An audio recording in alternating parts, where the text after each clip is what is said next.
Ay mga kapriti, andito nga po pala kami sa Sandok Hospital. Pina-check up po siya dahil sobrang niyang tamlay sa kanyang ubo. Nanghina nga po siya.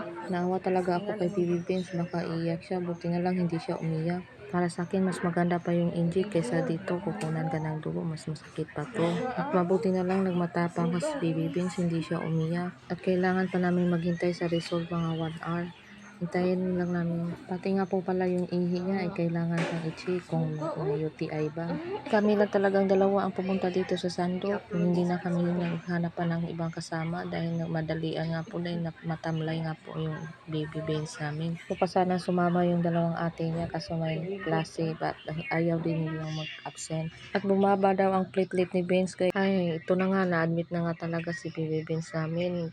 Ang akala lang namin dito ay magpa-check up kami pero dito na nga po pala admit dahil sabi ni Doc na nakita kasi ni Doc sa mukha ni Vince na sobrang tamlay at kailangan na daw ma-admit agad. At pagkatapos niya na dextrose, hindi ko siya nakuna ng video na x-rayhan siya. Ito na nga yung bedsheet namin ay may mga dugo dahil naputol nga po yung dextrose sa kanyang kamay at doon po napunta sa bedsheet. Sinabihan ko pa yung mama ko na uuwi kami agad pagkatapos na ang aming pa-check up pero hindi nga po pala dahil na-admit na nga. Hirap talaga ng buhay kung wala kang pera tapos magkaganito pa yung mga anak natin.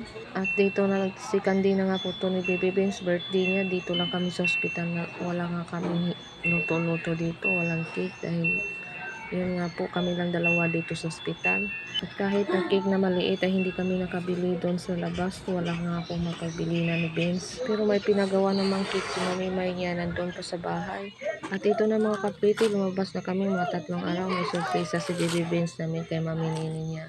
Binigyan siya ng regalo dahil birthday niya kahapon. Pagdating agad namin ay mayroon naman siyang regalo. At pag uwi namin dito gabi na at gusto na siya talaga magpa-birthday, belated na lang nga po. Sobrang saya niya na binigyan siya ng regalo ni Mami Nini niya. Siyempre meron din naman pala ang regalo yung dalawang ate niya dahil nakakuha ng high honor yung isa with honor. At ito yung cake niya pinagawa kahapon pa sana to birthday niya kahapon at ngayon belated na lang nga. Yan na lang muna ang handa ni Baby Vince dahil yung pera ay napunta sa ospital. Salamat talaga sa mga tito-tita ni Baby Vince dahil tumulong sila sa mga bayaran namin. Lalo na sa bill ng ospital namin. Ito nakabawi na si Baby Vince namin dahil doon sa ospital ay 1 to 3 days yung kinuha ng dugo. Tapos nung ininjikan siya ng antibiotic. At alam mo ba mga kapriti na yung platelet ng anak ko pag second days niya naging 110 na lang, sobra talaga niya tamlay at sobrang takot ko dahil kami lang talagang dalawa sa ospital din. Buti na lang may nagsabi sa akin na painumin ko daw siya ng may pinainom ako sa kanya na grabe ang dali lang tumaas ng platelet. Yung tinisting ko siyang painom doon ng isang scoop, tumaas agad yung platelet niya naging 113.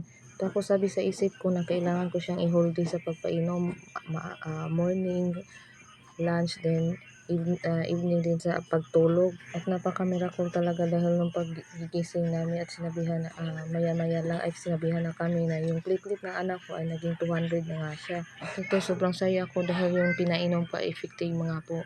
Kung gusto niyo malaman, i-chat niyo lang po ako. Ito na nga yung mukha ko, haggard na haggard talaga, walang diguan, walang ano lang. Hindi nga kasi ako makagalaw dito. Buti na lang dito sa tabi ko ay dito po iiwan si Benz pag may bibili na ako sa labas. May nakakaibigan ako dito sa tabi ng room namin at yun ay dyan ko sa kanya iiwan si Benz pero nagmamadali-dali din ako, naawa ako kay Benz. Wala akong ligo-ligo dito, nagsibin lang naman ako. Hindi ako masyadong makagalaw dahil wala akong mapag-iwanan ni Benz. Dito sa tabi ng ward namin ay may nakilala ako at naging kaibigan ko at dyan ko iiwan sa kanya si Benz pag may bibilhin ako. Sa time na ito ay may sakit din ako, ubo at sipon na mas malala. Hindi ako makatulog sa pagbantay ni Benz. Pag natutulog ako, inatake ako ng ubo.